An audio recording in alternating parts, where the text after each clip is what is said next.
Assalamualaikum warahmatullahi wabarakatuh. Alhamdulillah, kalimat yang terus kita ucapkan dari lisan kita, tidak henti-hentinya, kepada zat yang maha hidup, zat yang berdiri sendiri, zat yang maha melihat, maha mendengar, maha mampu mengerjakan apa yang dia ingin lakukan, zat yang kalau ingin melakukan sesuatu hanya mengatakan jadi maka jadilah, zat yang telah menciptakan semua yang di langit, di bumi dan di kedalaman lautan, dan tidak ada sekutu baginya, tidak ada partner dalam masalah itu. Dia yang telah menggantungkan segala nikmat yang dia berikan kepada kita dengan kalimat Alhamdulillah. Maka sangat wajar kalau sering kita ucapkan kalimat yang mulia ini. Juga kita panjatkan salawat dan taslim senantiasa kepada satu-satunya guru, kiai, suri tauladan, Nabi kita Muhammad sallallahu alaihi wasallam, sebagaimana Allah dan malaikatnya memberikan salam kepada beliau. Melanjutkan bahasan pasal ke-15 dari kitab Minhajul Muslim, wali Allah dan karamahnya serta wali syaitan dengan tipu dayanya. Sudah saya jelaskan di awal-awal bab ini, pasal ini, wali Allah artinya orang-orang yang patuh tunduk kepada Allah, makin berusaha, makin berijtihad, makin dia paksakan diri untuk mendekatkan diri kepada Allah, maksimal mengerjakan semua perintah, wajib ataupun sunnah, meninggalkan semua larangan, haram atau makruh, semuanya ditinggalkan. Makin dia memaksakan diri dalam poin-poin ini, maka makin dekat dengan Allah, makin kental julukan wali Allah kepadanya, dan makin istiqomah, makin dia komitmen, bukan cuma sehari dua hari, dia pertahankan sampai bertahun-tahun, maka akan menghasilkan namanya karamah. Karamah ini kelebihan-kelebihan yang Allah berikan kepada wali-walinya, orang yang sangat dekat dengannya. Tapi wali-wali Allah ini, ulama memberikan kaidah bahwasanya adalah orang-orang yang memang betul-betul menjalankan agama ini sesuai dengan wahyu Al-Quran dan Sunnah. Dan umumnya orang yang menjadi wali Allah ini tidak tahu kelebihan yang sedang Allah berikan itu. Sampai Imam Syafi'i rahimahullah mengatakan, kalau ada orang yang terbang di udara atau berjalan di atas air, lalu dia mengaku wali Allah, jangan percaya. Kalau dia bilang saya wali Allah, jangan percaya. Dan kalaupun dia tidak mengaku, maka jangan kamu vonis dia, jangan kamu anggap dia sebagai wali Allah sampai engkau telah memperhatikan anggota sujudnya, 7 anggota sujud yang Nabi SAW perintahkan. Kalau sujudnya sudah seperti yang Nabi SAW anjurkan, dahi dan hidung, 2 telapak tangannya semua rapat, 2 lutut dan 2 telapak kaki, semuanya seperti sunnah Nabi, baru kamu percaya dia. Artinya Imam Syafi'i memberikan kaidah yang sederhana, wali Allah itu adalah orang yang menciplak, ya, mengaplikasikan semua apa yang Nabi SAW anjurkan, dan dia tidak mengaku kalau dia wali Allah. Banyak orang subhanallah mengaku-ngaku dan bahkan menggunakan, menunggangi beberapa keadaan untuk mendapatkan urusan duniawi. Berapa banyak orang-orang di Indonesia ini yang tidak bertanggung jawab, semoga Allah berikan hidayah. Saya tidak bisa rincikan satu-satu dan memang tidak perlu saya rincikan mereka siapa. Tapi banyak orang di antara mereka yang mengaku sebagai wali Allah, baik dari lisannya sendiri atau dia sengaja memotivasi murid-muridnya untuk memanggilnya dengan julukan-julukan yang seakan-akan wali Allah. Lalu kemudian murid-muridnya menyebarkanlah berita dusta tentang macam-macam hal yang tidak masuk di akal.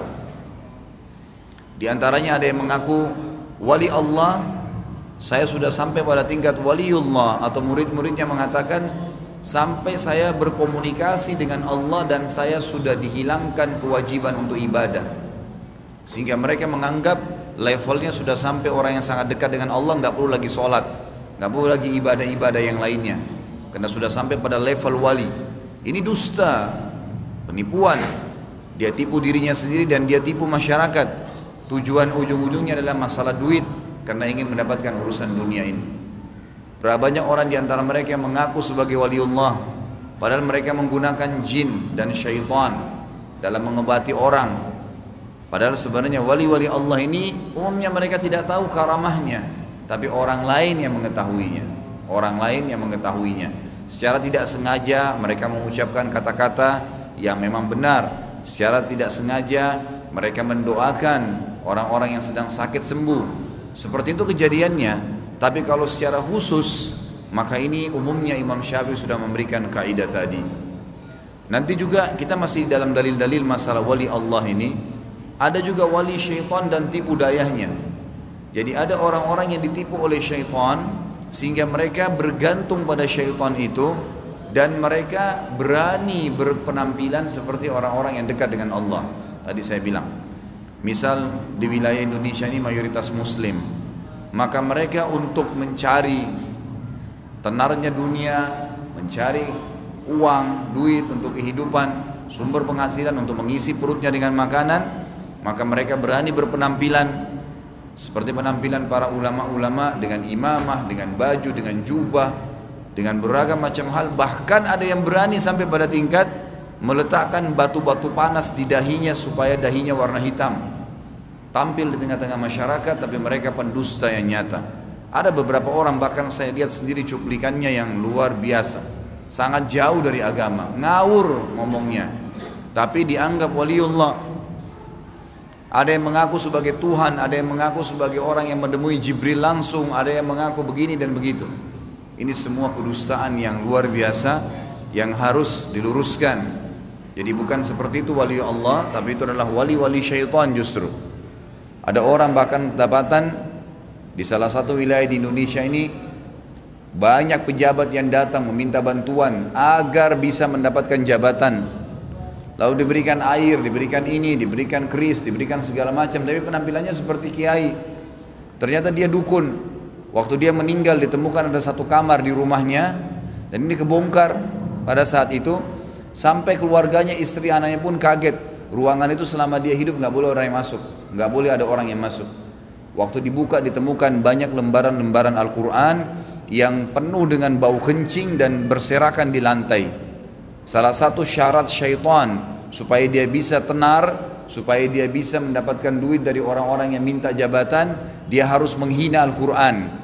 Al-Quran disobek, dikencingin sama dia, baru ditaruh di ruangan tersebut. Bau sekali, penuh dengan kertas-kertas Quran. Dan ini kejadian nyata di salah satu wilayah di Indonesia. Saya sudah bilang, tradisi saya tidak akan sebutkan nama dan tidak sebutkan juga di mana lokasinya. Intinya itu ada, dan banyak orang-orang yang seperti ini tidak bertanggung jawab, tidak takut kepada Allah Subhanahu wa taala, sehingga mereka menunggangi istilah waliullah ini untuk bisa mendapatkan kelebihan dunia saja. Wali-wali Allah ini mereka sama sekali tidak berurusan sama dunia. Kita lihat Umar bin Khattab radhiyallahu anhu, dalam sebuah riwayat Bukhari disebutkan, beliau pernah mengirim pasukan, kemudian beliau tiba-tiba naik di atas mimbar lalu berkata, "Wahai pasukanku, naiklah ke atas gunung, aturlah strategi di atas gunung." Orang-orang yang sedang hadir di masjid waktu itu mendengarkan khutbahnya, kebetulan waktu itu hari Jumat, tidak mengerti apa yang dimaksudkan oleh Umar bin Khattab. Ternyata pada saat pasukannya pulang, waktu pasukannya pulang, mereka mengatakan, "Wahai Amir Mu'minin, kami mendengar suara Anda waktu kami di kancah peperangan, kami hampir saja dikalahkan oleh musuh. Dan kami tiba-tiba mendengarkan suara Anda di kancah peperangan mengatakan, wahai pasukanku, naiklah ke atas gunung." Umar pun pada saat ditanya, Umar mengatakan, "Saya tidak tahu kenapa tiba-tiba saya ingin mengucapkan kalimat tersebut." Jadi bukan Umar bilang, "Oh iya memang saya yang mengucapkan supaya suara saya sampai ke kancah peperangan." Tidak. Umar tidak tahu kenapa dia mau mengucapkan kalimat itu. Dan ternyata suara itu Allah perdengarkan di kancah peperangan, dan akhirnya membuat pasukan Umar bin Khattab berhasil menang. Setelah naik ke atas bukit tertinggi, kemudian memperbaiki strategi mereka, lalu kemudian menyerang lagi ke bawah. Ini contohnya misal. Tapi kalau orang-orang yang mengaku menemukan ini dan menemukan itu, dan paling banyak ini, subhanallah, mereka sendiri ditipu oleh syaitan. Mengatakan ada berita-berita gaib yang datang kepada mereka, mendengarkan suara seorang salafus saleh dari tabi'in lagi sholat malam, lagi khusyuk sholat, tiba-tiba di tembok rumahnya ada cahaya putih, tiba-tiba ada cahaya yang sangat terang. Lalu dia dengar suara itu mengatakan, wahai fulan, saya sudah tahu kejujuranmu beribadah kepadaku, maka sekarang aku maafkan kamu dari ibadah, nggak usah sholat. Kamu sekarang sudah boleh nggak sholat. Maka dia bilang, aku langsung mengatakan a'udzubillahi minasyaitonirrajim dalam sholatku, dan tiba-tiba hilang cahaya dan suara itu. Lalu selesai salam dia mengatakan, aku sangat yakin itu dari syaitan, karena Nabi Muhammad SAW sampai wafat tidak pernah meninggalkan sholat. Bagaimana bisa digugurkan sholat dari saya? Nggak mungkin. Maka dia tahu dari syaitan. Bayangkan sampai syaitan menipu dengan cara seperti itu. Keluar cahaya terang di ruangan dia sholat, dan keluar suara dari tembok itu. Sampai pada tingkat seperti itu mereka menipu. Tapi orang mukmin tahu, punya panduan wahyu, tidak sembarangan percaya. Mereka harus menggunakan akal sehat mereka. Dan Rasulullah SAW adalah kiai, suri tauladan kita yang paling baik untuk dicontohi. Nabi SAW, teman-teman sekalian, waktu mau pergi haji dan umroh ke Mekah, beliau menunggangi unta dan jalan 3 hari ke Mekah. Bagaimana bisa ada orang di Indonesia mengaku waliullah terbang ke Mekah, katanya sudah baru pulang umroh atau baru pulang haji, tidak pakai pesawat? Dari mana ini?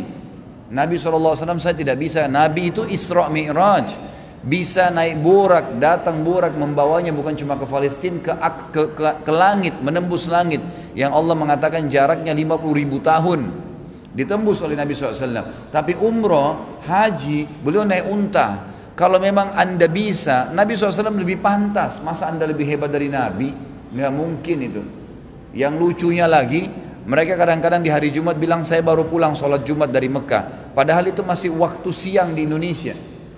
Saudi mundur 4 jam, belum Jumat di sana, gitu kan. Ini luar biasanya. Bahkan kasus terjadi, ada seseorang di antara mereka yang buka pengajian, mengatasnamakan pengajian dan menggunakan tenaga jin untuk mengumpulin orang-orang, untuk menyampaikan supaya orang-orang itu terpengaruh. Dan mereka mengirim orang, kalau ada di antara pejabat-pejabat yang hadir, pernah ada satu jenderal kasusnya pergi haji, tertumpah sambal di baju ihramnya. Kasus nyata terjadi di Jakarta. Kemudian pada saat itu dia pulang, lalu si dukun ini yang mengaku sebagai guru atau kiai mengatasnamakan agama, semoga Allah berikan hidayah, dia mengatakan, anda waktu di Arafah sempat tertumpah sambal di bajunya, baju ihramnya. Kata jenderalnya, bagaimana anda bisa tahu? Dia bilang, saya juga hadir kok pada saat itu. Padahal dia ada syaitan yang menjadi khadam, pembantu dia, yang melaporkan apa yang dia inginkan, lalu diberikan tumbal. Orang-orang ini banyak tidak mengerti, yang awam. Oh, berarti hebat nih, benar-benar hadir di sana. Dia bilang, saya lihat anda nggak lihat saya. Nah, ini luar biasa. Teman-teman sekalian, kalau ilmu kebal, mandi dengan bunga, menggunakan tenaga jin, semuanya itu ada, maka Allah akan mengajarkan kepada nabinya, Nabi Muhammad SAW, dan sahabat-sahabat akan gunakan itu ilmu tenaga dalam di perang Badar, di perang Uhud. Terpental semua musuh. Tapi di perang Uhud Nabi SAW kena pedang pundak sebelah kanannya, yang beliau mengatakan dalam hadis Bukhari, saya rasakan sakitnya sebulan. Kening beliau sempat berdarah karena topi besinya sempat dihantam pedang, dan pedang itu melengket di topi kepala beliau, ya, topi besinya, sampai membuat keningnya berdarah. Gigi beliau sempat pecah. Bagaimana ada orang yang mengaku itu bisa bagian daripada Islam? Subhanallah. Rata-rata orang-orang yang belajar tenaga dalam begitu diruqyah kesurupan semuanya, muntah-muntah semua. Saya sudah pernah undang di sini Ustaz Sahal untuk bisa menunjukkan kepada jemaah bagaimana ruqyah dan bagaimana mempraktekannya. Dan itu sangat luar biasa gitu. Kita punya patokan sekali lagi Nabi SAW dan para sahabat. Kita sedang membahas wali-wali Allah yang benar, yang memang mereka dekat dengan Allah Subhanahu wa taala, mengikuti wahyu. Terakhir yang kita bahas adalah hadis Nabi SAW, diriwayatkan Imam Bukhari nomor 6502. Kalau yang pegang buku ada di 130. Allah Subhanahu wa taala mengatakan, man ada li waliyan, hadis qudsi ya. Nabi SAW bersabda, Allah berfirman, man ada li waliyan faqad adzantuhu bil harb wa ma taqarraba ilayya 'abdi bi syai'in ahabba ilayya mimma aftaradtuhu alayhi wa ma yazalu 'abdi yataqarrabu ilayya bin nawafil hatta uhibbu فإذا أحببته كنت له سمعه الذي يسمع به وبصره الذي يبصر به ويده التي يبطش بها ورجله التي يمشي بها وإن سألني لأؤتينه ولئن استعانني لأؤذنه. Barang siapa yang memusuhi wali-waliku, orang yang dekat denganku, mengikuti wahyuku, apa yang dicontohkan oleh nabiku, seperti itu maknanya, maka sungguh aku telah memaklumkan peperangan terhadapnya, aku iklankan peperangan, Allah akan memeranginya. Tidaklah hambaku mendekatkan diri kepadaku dengan sesuatu yang lebih aku cintai daripada mengerjakan apa yang aku wajibkan kepadanya. Salat, zakat, puasa Ramadan, haji, itu Allah paling cintai. Bagaimana bisa ada orang mengaku waliullah gugur padanya perintah salat? Nggak mungkin. Hambaku senantiasa mendekatkan diri kepadaku dengan melakukan amalan-amalan sunnah sampai aku mencintainya. Apabila aku telah mencintainya, aku akan menjadi penjaga pendengarannya yang dengannya ia mendengar, menjadi penjaga penglihatannya yang dengannya ia akan melihat, menjadi penjaga tangannya yang dengannya ia berbuat, dan menjadi penjaga kakinya yang dengannya ia berjalan. Jika ia minta kepadaku, niscaya aku beri, dan jika ia meminta perlindungan kepadaku, niscaya aku melindunginya. Jadi di sini kasusnya adalah mengikuti apa yang Allah inginkan, yang wajib diutamakan, lalu kemudian Allah mengatakan dalam hadis qudsi ini, lalu dia sempurnakan dengan sunnah-sunnah. Dia ikuti dengan sunnah-sunnah, gitu kan? Nah, sunnah-sunnah di sini semuanya amal sunnah dikerjakan. Nah, firman-Nya juga dalam hadis qudsi yang lain. Hadis ini riwayat Bukhari nomor 2703 dan hadis Muslim 1675. Kata Nabi SAW, Allah berfirman, Inni la'ath'aru li'awliyai kama yath'arul laythul harba. Sesungguhnya aku benar-benar membalas dendam untuk wali-waliku sebagaimana macan membalas dendam. Hati-hati dengan orang-orang yang dekat dengan Nabi SAW, mengikuti sunnah Nabi SAW. Jangan diolok-olok, jangan dimusuhi, jangan dijauhi. Mereka orang-orang yang dekat dengan Allah Subhanahu Wa Taala. Jangan malah terbalik, orang-orang yang mengolok-olok sunnah Nabi malah dijadikan sebagai orang-orang pimpinan. Ini dari mana ini? Ini bahaya sekali. Harusnya difahamin bahwasanya orang yang dekat dengan Allah adalah orang justru yang menjalankan sunnah Nabi.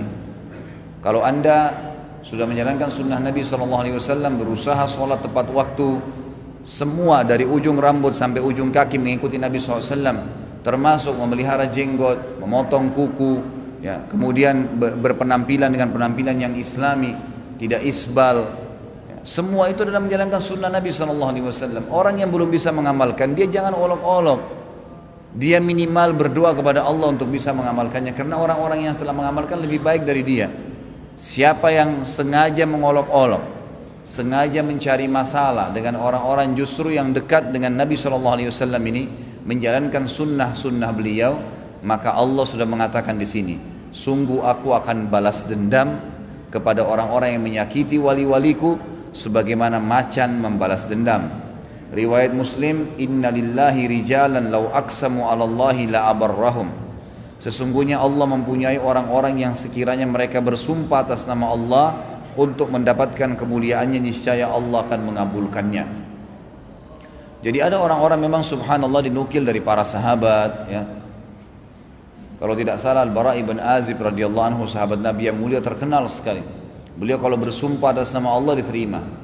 Sa'ad ibn Mu'ad radhiyallahu anhu, pimpinan kaum Aus di Madinah, bersumpah atas nama Allah diterima langsung oleh Allah Subhanahu wa taala. Ada orang-orang yang seperti ini. Karena kedekatannya kepada Allah dengan cara mengikuti nabinya Muhammad sallallahu alaihi wasallam. Semua hidupnya sunnah. Semua hidupnya apa yang diajarkan oleh Nabi sallallahu alaihi wasallam. Maka ini adalah orang-orang wali yang dekat dengan Allah Subhanahu wa taala. Ada orang-orang yang seperti ini yang luar biasa. Kemudian juga hadis yang lain, redaksi, mohon maaf, ini hadis riwayat Bukhari nomor 3465. Laqad kana fima qablakum minal umami muhaddithun fa in yaku fi ummati ahadun fa innahu Umar. Sungguh pada umat-umat sebelum kalian terdapat orang-orang yang mendapatkan ilham. Dan jika di antara umatku terdapat seseorang yang mendapatkan ilham, maka dia adalah Umar bin Khattab radhiyallahu anhu. Maksud ilham ini Allah tanamkan di dalam hatinya atau lisannya sesuatu yang kalau dia ucapkan, ya, itu pasti benar sesuai dengan hukum Allah. Umar bin Khattab radhiyallahu anhu ada 13 ayat Al-Quran yang turun karena beliau. Di antaranya pengharaman khamr. Waktu khamr masih dibolehkan di awal-awal Islam, Umar bin Khattab terganggu melihat ada sahabat yang sholat lagi sempoyongan. Maka tiap hari dia berdoa, ya Allah haramkan minuman ini, ya Allah haramkan minuman ini. Sampai Allah turunkan ayat Al-Quran yang mengharamkan khamr. Kalau tidak salah di Al-Ma'idah ayat 90 masih menjelaskan masalah itu. Kemudian juga tawanan Badr, di mana 60 tawanan Badr yang ditawan oleh Nabi SAW. Waktu ditawan Nabi SAW musyawarah dengan para sahabat, kita apakan nih 60 orang laki-laki ahli perang semua nih dari Quraisy yang tertawan, kita apakan mereka?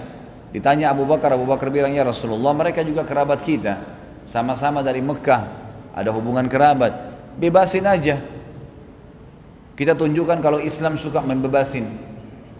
Maka Nabi SAW menanyakan pendapat yang lain.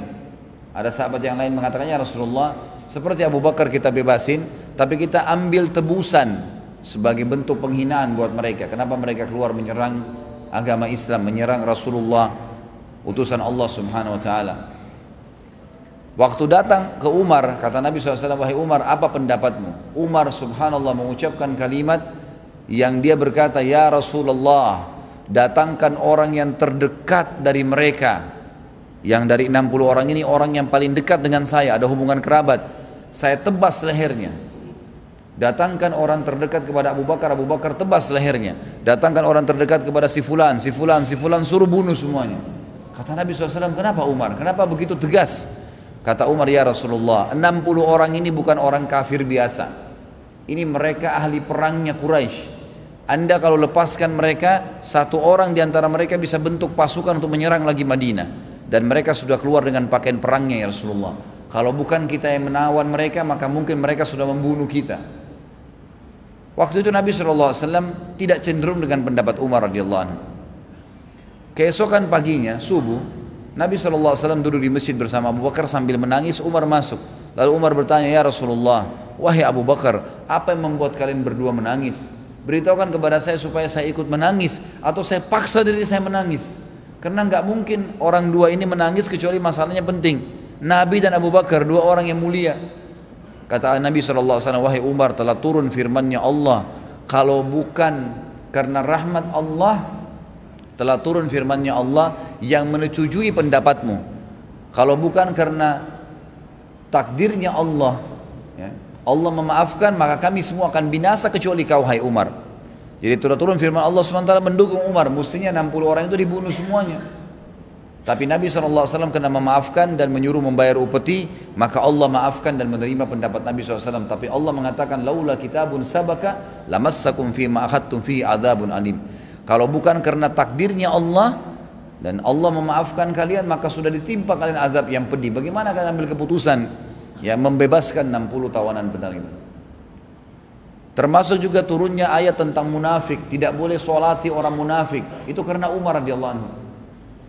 Umar radhiyallahu anhu waktu meninggalnya Abdullah bin Ubay bin Salul, meninggal pimpinan munafik di Madinah, Nabi SAW mau sholatin. Padahal jelas-jelas orang munafik, karena kasih sayangnya Nabi kepada umatnya gitu.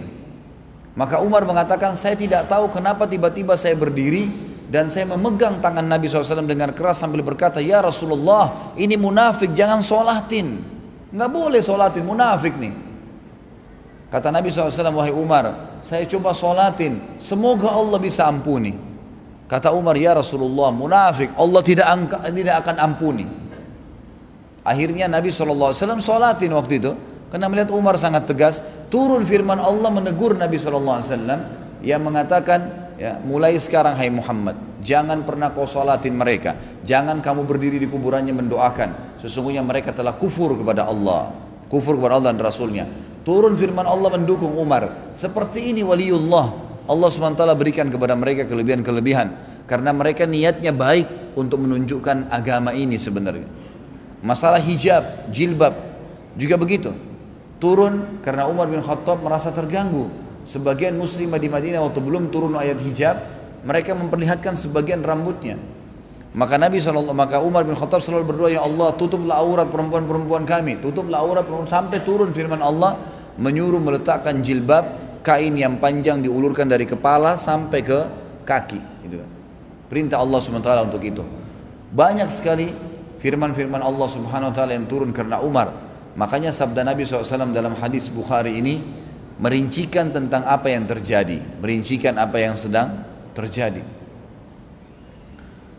Kemudian hadis yang selanjutnya diangkat oleh beliau, hadis muttafaqun alaih juga riwayat Bukhari Muslim, hadis nomor 3436 dan 2550. Bukhari 3436 dan Imam Muslim 2550.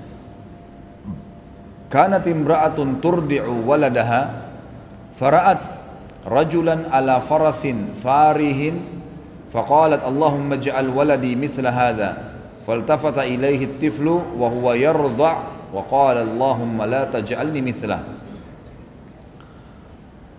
Ada seorang perempuan di zaman sebelum kalian sedang menyusui anaknya, bayinya.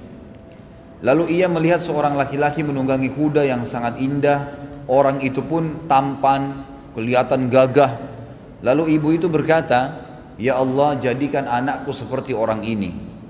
Tiba-tiba si bayi itu menoleh kepada lelaki sambil menyusui. Dia balik ke arah orang yang sedang naik kuda. Si bayi tadi sambil menyusui dan berdoa berkata, keluar suaranya, ya Allah, jangan engkau jadikan aku seperti dia. Dan ini hadisnya cukup panjang, diantaranya ada hadis Nabi SAW yang berbunyi, hadis ini bunyinya, ada 3 orang, 3 bayi yang bicara di buaian. 3 bayi yang bicara di buaian. Pertama Isa bin Maryam, pada saat digendong oleh ibunya dibawa pulang. Lalu kemudian kaumnya mengatakan, wahai Maryam, apa yang kamu lakukan? Ayahmu bukan laki-laki buruk, ibumu bukan pelacur. Bagaimana bisa kau bawa bayi tanpa suami?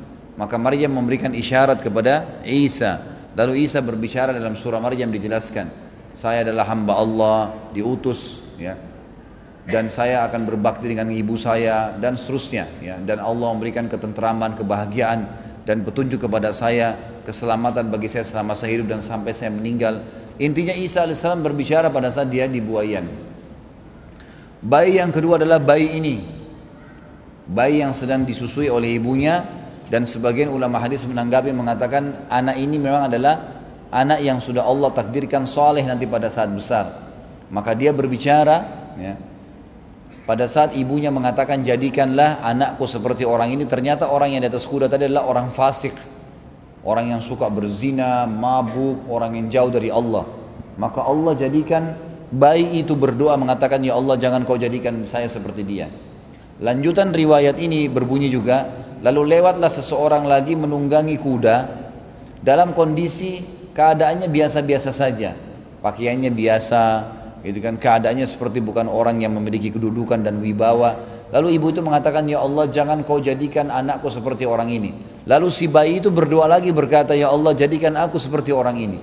Karena orang yang kedua adalah orang saleh. Yang ketiga adalah bayi yang berbicara, Juraij, ya, bayi Juraij diistilahkan. Ahli ibadahnya Yahudi, orang Bani Israel dulu. Dia kena rajin sekali ibadah di tempat penyembahannya, tempat ibadahnya maksudnya. Kalau kita mungkin masjidnya. Kemudian selalu saja, ya, orang-orang berusaha memujinya.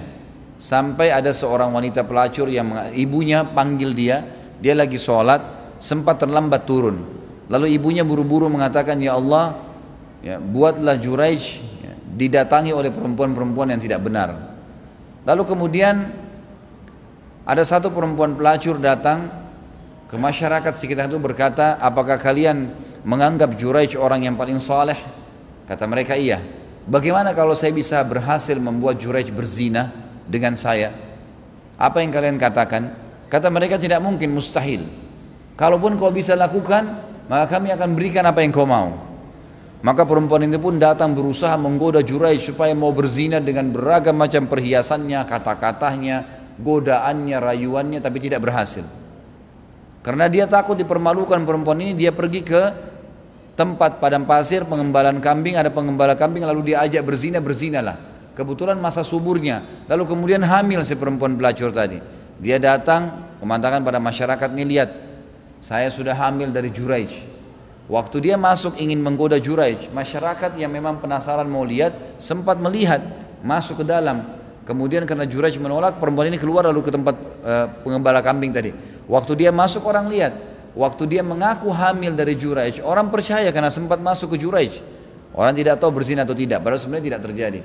Maka dirombaklah tempat-tempat ibadahnya Juraij ini, lalu disempat dihinakan, dicaci maki, ternyata dia juga bisa berbuat dosa.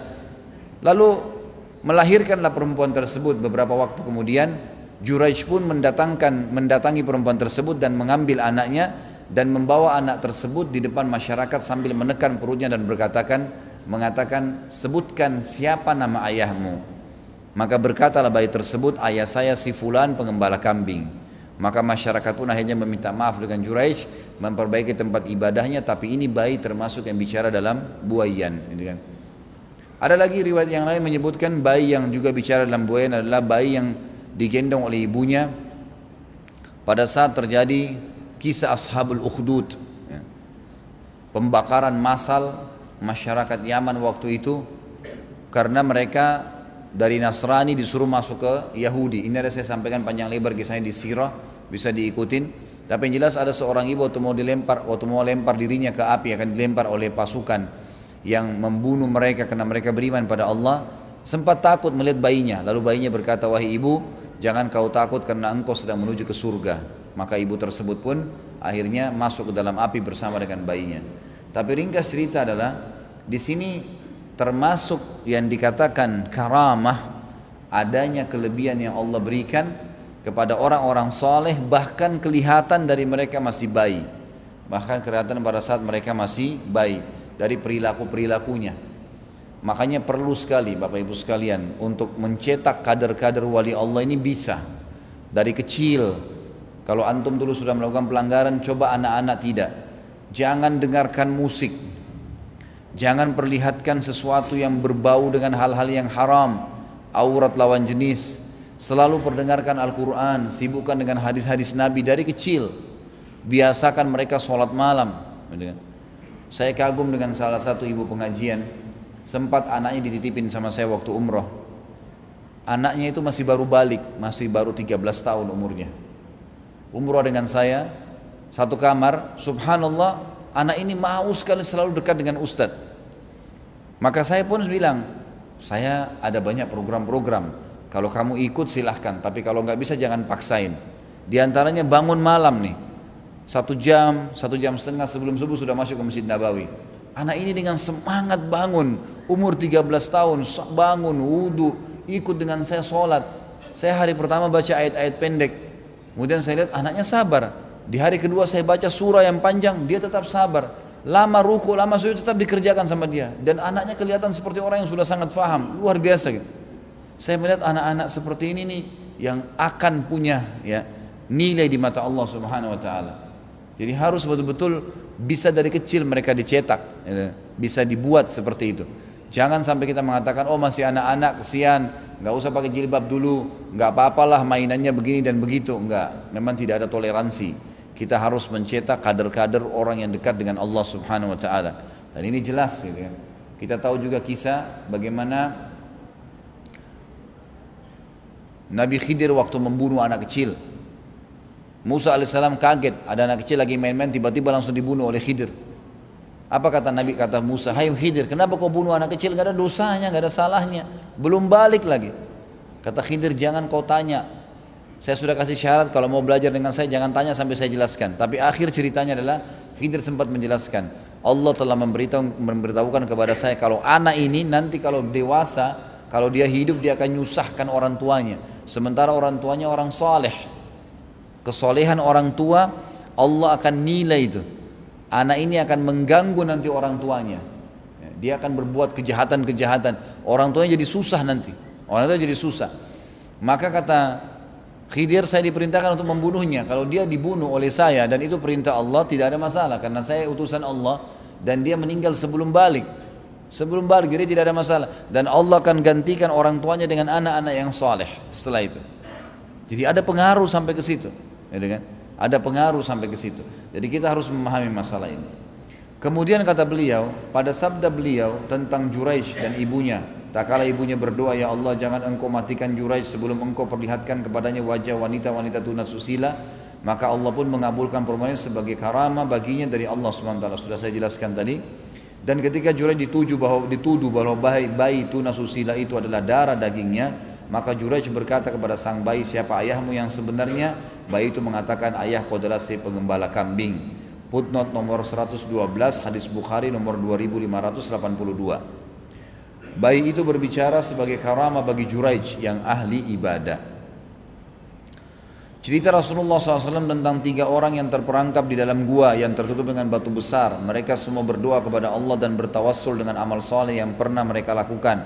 Lalu kemudian Allah mengabulkan doa mereka, maka mereka pun keluar dari perut gua dengan selamat sebagai karamah bagi mereka. Dan ini disebutkan dalam riwayat Bukhari nomor 5974 dan Muslim 2743. Ini saya tidak ulangi lagi karena sudah berapa kali saya ulangin kisah tentang 3 orang anak soleh, anak muda soleh yang terkurung di gua.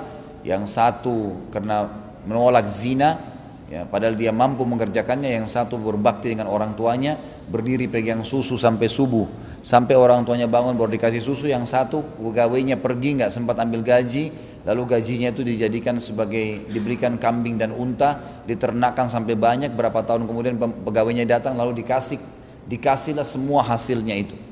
Maka dengan amal-amal soleh ini mereka bertawassul mengatakan, ya Allah kalau amal ini engkau terima, keluarkan kami dari gua. Maka Allah pun mengeluarkan mereka dari gua.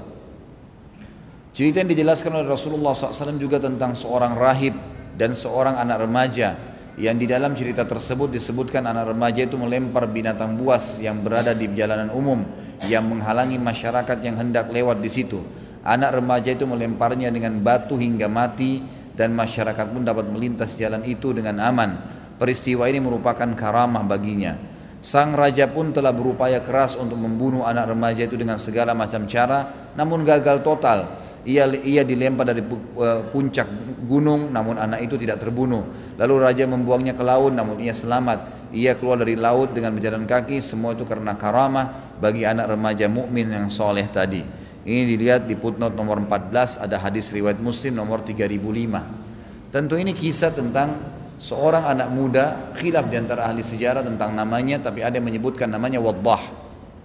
Sudah masuk waktu? Oh, baik. Karena sudah masuk waktu, kita sholat dulu, insyaallah saya lanjutkan sebentar. Subhanakallahumma wa bihamdika asyhadu an la ilaha illa anta astaghfiruka wa atubu ilaik. Wassalamualaikum warahmatullahi wabarakatuh. Assalamualaikum warahmatullahi wabarakatuh. Alhamdulillah wassalatu wassalamu ala Rasulillah. Tadi terakhir seorang anak muda di zaman dulu di Bani Israel yang beriman kepada Allah Subhanahu wa taala, kemudian dia berusaha mendakwai raja yang zalim. Tapi raja itu tidak mau mendengar dan akhirnya anak muda ini berusaha untuk dibunuh oleh raja. Yang pertama dilakukan adalah bagaimana menyuruh prajuritnya membawa anak muda ini ke atas bukit yang tinggi, kemudian akan dilempar. Lalu anak muda ini mengingatkan prajurit-prajurit raja, kalian harus bertaubat kepada Allah. Raja kalian sekarang itu bukan Tuhan. Dinasihati tapi tetap tidak mau. Akhirnya mereka tetap berusaha untuk mau mendorong anak muda ini jatuh dari atas bukit. Lalu dia mengucapkan doa, Allahumma kfinihim ma syi'ta, yang artinya ya Allah ambil alihlah mereka ini. Dan ini termasuk doa yang mulia, sebagaimana disebutkan dalam hadis Bukhari.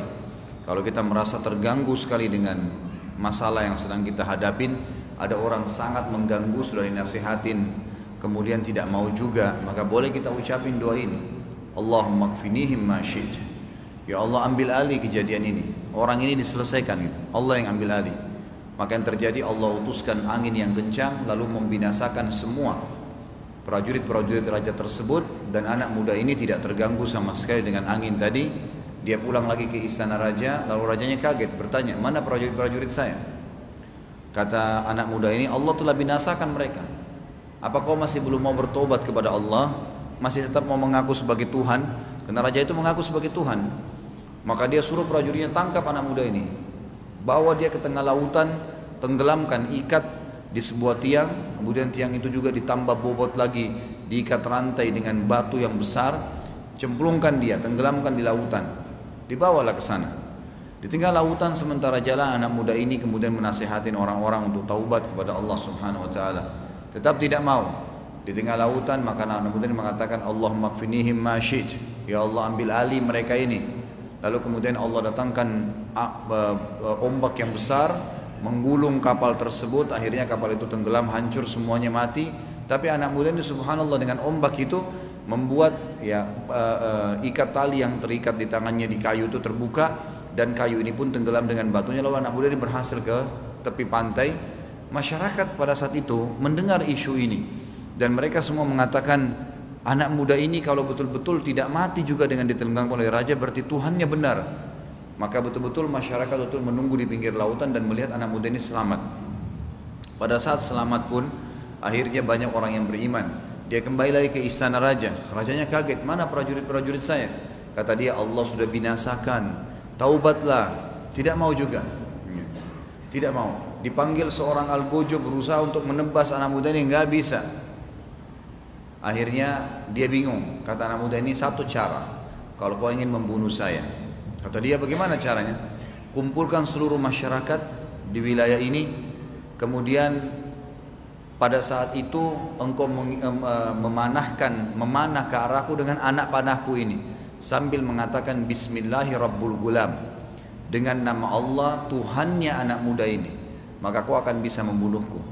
Dia pun mengambil anak panah tersebut, dikumpulin seluruh masyarakat, 20.000 orang lebih pada saat itu berkumpul untuk menyaksikan keajaiban ini. Kemudian raja tersebut pun memanahkan anak panahnya sambil mengatakan Bismillahirrabbilgulam. Maka anak panah tersebut melejit dan akhirnya membunuh anak muda ini. Karena kejadian tersebut 20.000 masyarakat semuanya beriman kepada Allah, karena berkata dia tidak bisa membunuh anak muda ini kecuali dengan nama Allah. Maka akhirnya orang-orang pun jadi beriman kepada Allah SWT pada saat itu. Ini yang dimaksud di halaman 132 tentang kisah anak muda dengan raja yang zalim.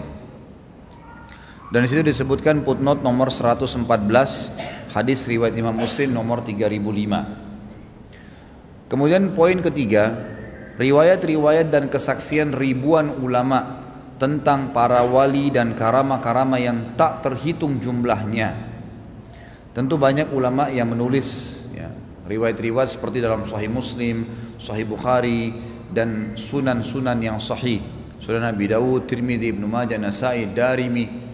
Ini semuanya menukil banyak kisah-kisah para wali-wali Allah. Di antaranya adalah riwayat tentang para malaikat yang memberi salam kepada Imran bin Husain radhiyallahu anhu, sahabat Nabi yang mulia. Imran bin Husain adalah sahabat Nabi yang mulia. Imran bin Husain ini dalam riwayat Imam Ahmad nomor 19.332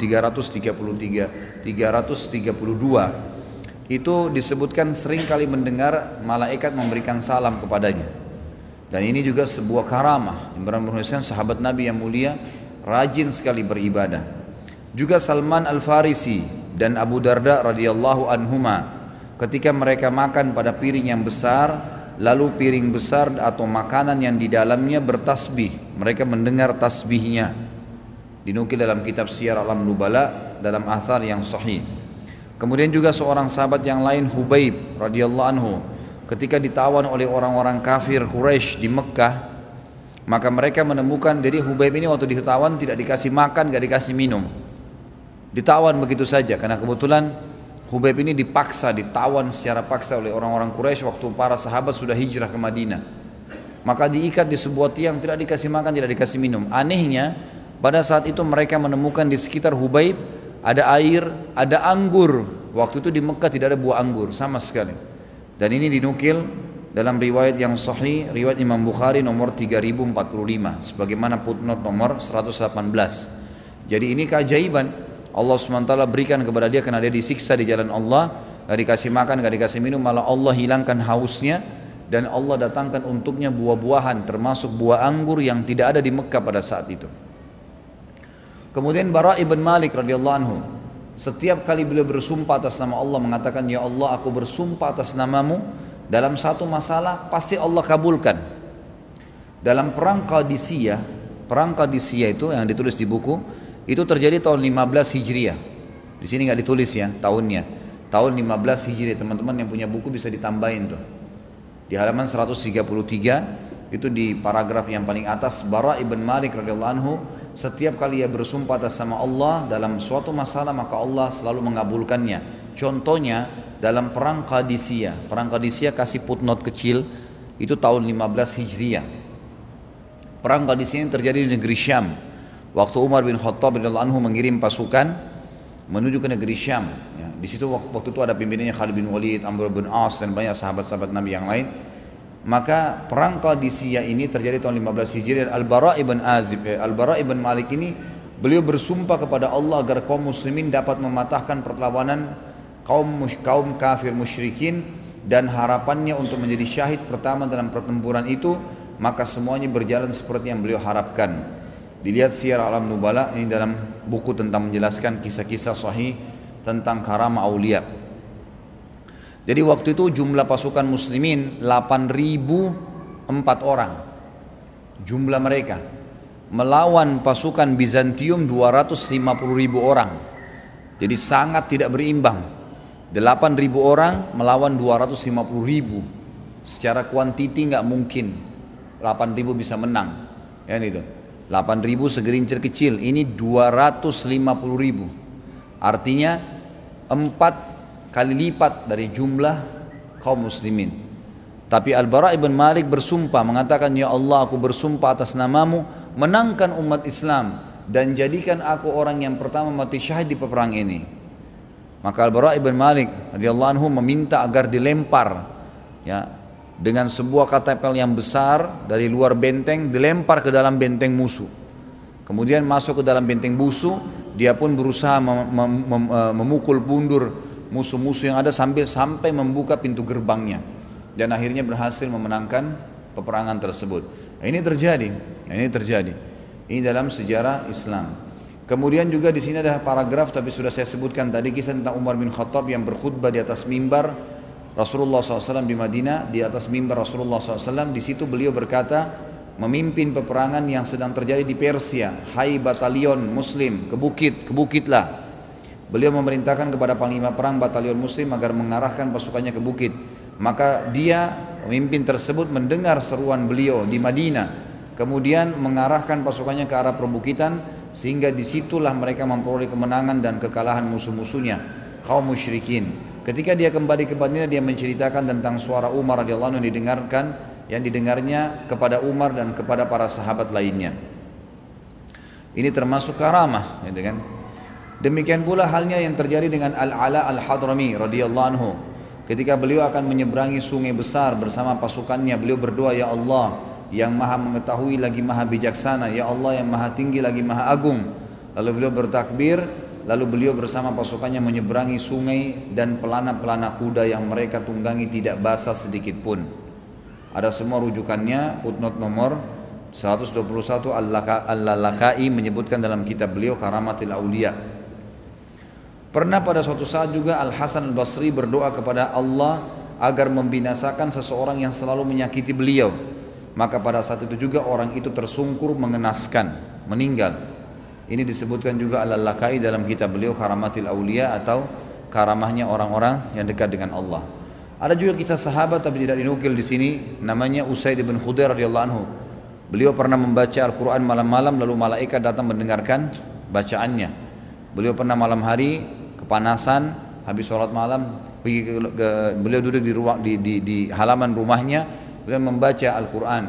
Sementara membaca tiba-tiba kudanya merontak. Lalu beliau pun melihat ke arah kuda, memberhentikan bacanya, tiba-tiba kudanya tenang. Beliau lihat aman, beliau ulangin lagi ayat Al-Quran. Begitu dilantunkan lagi Al-Quran, merontak lagi kudanya. Maka dia berhenti, dia lihat ke arah kudanya jadi tenang sampai 3 kali. Setelah 3 kali terjadi tersebut, maka Usaid bin Khudair berkata radhiyallahu anhu, saya mengangkat kepala saya ke atas. maka saya melihat ada cahaya putih menembus langit. Lalu saya pun menuju ke masjid dan berkata, ya Rasulullah, kejadiannya seperti ini. Maka Nabi SAW mengatakan, wahai Usaid, demi zat yang ubun-ubunku dalam genggamannya, maksudnya demi Allah, kalau seandainya kau baca ayat Al-Quran sampai pagi, niscaya seluruh penduduk Madinah akan melihat malaikat yang datang mendengarkan bacaanmu. Jadi di sini ada sahabat-sahabat yang menyaksikan dan terjadi itu pada mereka. Dan banyak sekali kisah yang seperti ini. Kemudian juga dikatakan ada seorang laki-laki dari suku An-Nakhai. Ketika dalam suatu perjalanan keledai tunggangannya mati, maka beliau berwudu, lalu sholat 2 rakaat dan berdoa kepada Allah agar menghidupkan kembali keledai tunggangannya. Karena di padang pasir, kalau tunggangan ini mati maka tidak ada lagi cara untuk bisa selamat. Perjalanan jauh, maka dia pun wudu, dia sholat 2 rakaat dan minta kepada Allah agar hewannya dihidupkan kembali. Maka Allah hidupkan kembali keledainya dan beliau kembali menungganginya. Dan ini beserta dengan perbekalannya disebutkan oleh Ibnu Taimiyah dalam Al-Furqan baina awliya ar-Rahman wa awliya syaitan. Dinukil dalam sebuah athar yang sahih tentang kisah An-Nakhai ini, tentang dari buku perbedaan dasar antara wali-wali kekasih Allah dan wali-wali syaitan. Dan banyak lagi contoh-contoh karamah yang tidak terhitung jumlahnya dan disaksikan oleh ribuan bahkan jutaan manusia. Jadi di sini banyak sekali, tidak terhingga, sampai di waktu-waktu yang sekarang pun sudah cukup banyak, gitu kan. Tetapi kebanyakan karamatil aulia ini kelihatan, dan itu akan bisa dibedakan dengan wali-wali syaitan dengan perilaku orangnya. Dalam sehari-hari tadi saya bilang waliullah itu kelihatan sekali dari ketaatannya dan tunduknya kepada sunnah Nabi SAW, menghidupkan sunnah Nabi. Maka itu termasuk orang-orang yang sangat dekat dengan Allah Subhanahu Wa Taala. Sebagaimana Nabi SAW orang yang paling dekat dengan Allah Subhanahu Wa Taala. Sementara wali syaitan sangat jauh. Kita akan lihat sekarang bab wali syaitan, orang-orang yang dekat dengan syaitan. Seorang muslim juga beriman dan meyakini bahwa syaitan itu mempunyai wali-wali dari kalangan manusia yang ia kendalikan dan membuat mereka lupa mengingat Allah dan terjerumus di dalam kejahatan, juga membisikkan kepada mereka berbagai kebatilan. Maka mereka menjadi tuli, tidak dapat mendengarkan kebenaran, dan buta, tidak dapat melihat dalil-dalil kebenaran. Mereka selalu tunduk kepada kehendak syaitan, patuh kepada segala perintahnya. Setan atau syaitan menipu mereka dengan keburukan dan membuat mereka senang kepada kerusakan dengan cara memandang indah kerusakan itu, sehingga memandang yang mungkar menjadi ma'ruf dan yang ma'ruf menjadi mungkar. Dengan demikian mereka menentang, melawan dan memerangi para wali Allah. Jadi wali syaitan ini dimulai dari bisikan-bisikan syaitan yang sederhana, membuat dia malas ibadah, malas sholat, malas ibadah lah umumnya. Kemudian mulai terjerumus dalam dosa. Setiap bisikan dalam hati dari syaitan, semua yang bisikan membuat kita jauh dari Allah, malas ibadah, mau bermaksiat dari syaitan. Jangan diiyakan. Kapan diiyakan itu jadi masalah. Jadi tidak boleh diiyakan. Mengiyakan ini membuka pintu syaitan. Kalau orang terus mengikuti bisikan syaitan, terus seperti tadi orang kalau malah memaksakan diri dalam ibadah, terus beribadah, terus berusaha, maka dia akan dekat sama Allah, ini akan dekat dengan syaitan. Lama-lama dia akan tinggalkan semua perbuatan amal soleh dan dia akan rajin melakukan perbuatan dosa, sehingga telinganya sudah tuli dengan kebenaran, matanya sudah buta dengan kebenaran, semuanya keburukan. Sampai pada tingkat mereka siap untuk memerangi wali-wali Allah.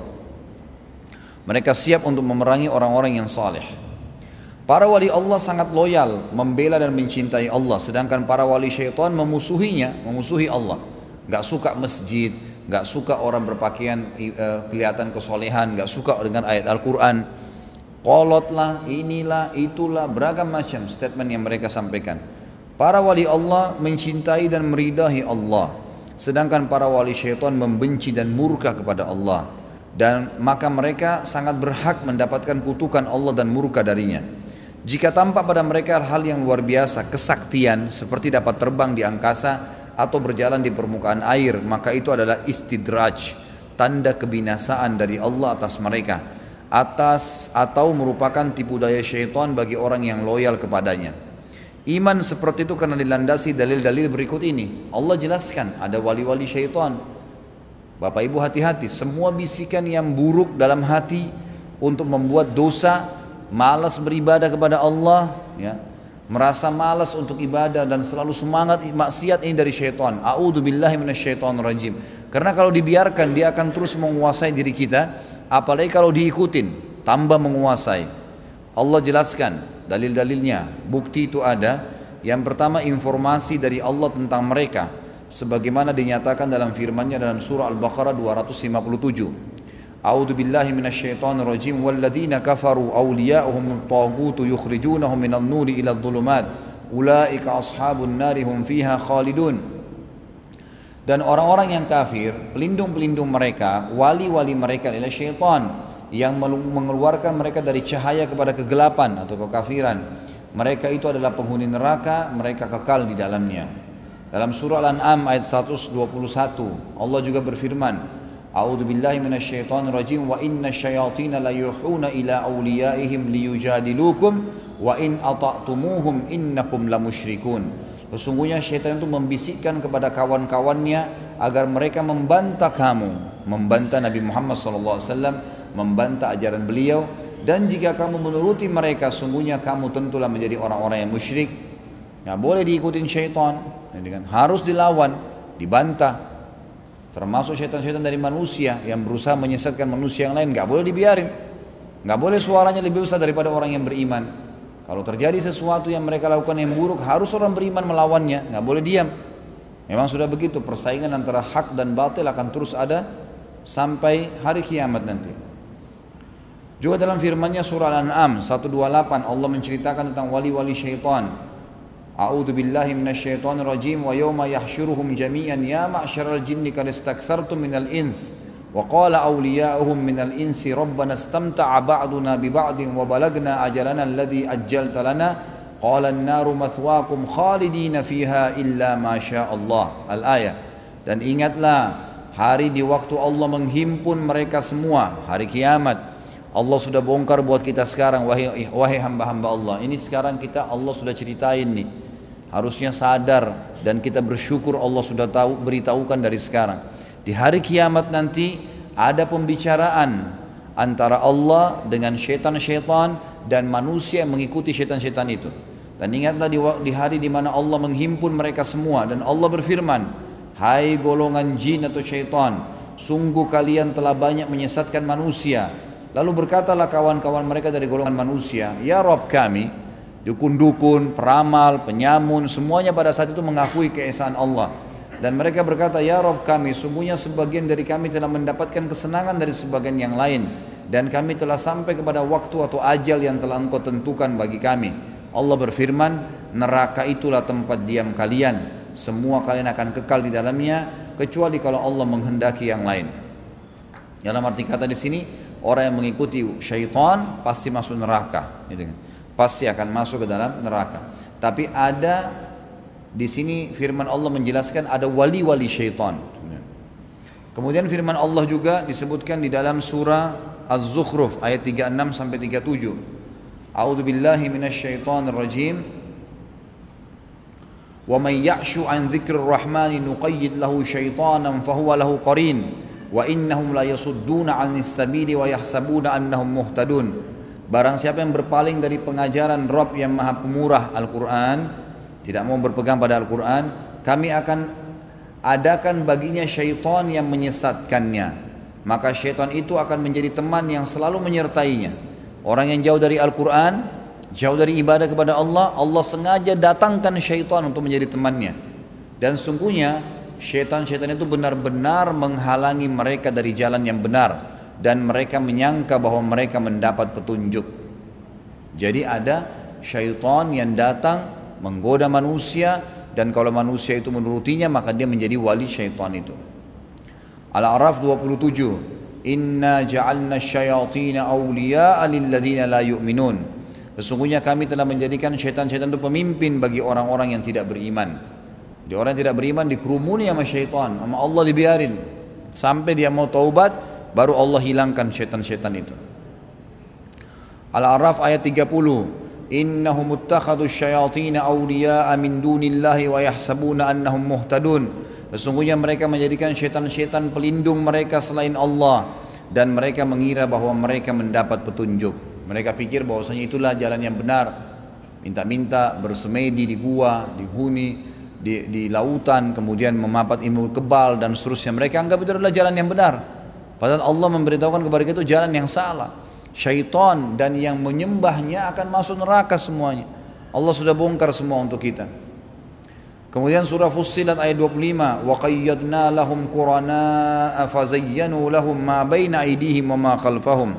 Dan kami tetapkan bagi mereka teman-teman yang menjadikan mereka pemandang bagus apa yang ada di hadapan dan di belakang mereka. Ada syaitan-syaitan yang datang menghiasi itu. Mereka berzina, mereka riba, mereka berdusta, mereka mengganggu-ganggu orang, gitu kan, mencuri, dihiasi sama syaitan supaya jadi bagus. Kapan bisa orang melihat itu perbuatan buruk menjadi bagus? Kalau dia sudah terus mengikuti bisikan syaitan. Mulai dari awal dibuatin malas, dibuatin ini, dibuatin itu. Kalau dia iyakan, lama-lama terus diikutin maka dikuasai oleh syaitan. Dan itu kalau dia sudah dikuasai oleh syaitan, dia butuh juhud, butuh upaya yang berat sekali untuk lepas dari itu. Kecuali dengan izin Allah Subhanahu wa taala tentunya. Kemudian surah Al-Kahfi ayat 50. Wa idh qulna lil malaikati isjudu li Adam fasajadu illa iblisa kana minal jinni fafasaqa an amri rabbi afatattakhiduna wa dhurriyyatahu awliya'a min duni wa hum lakum adu bi'sa lil zalimin badala.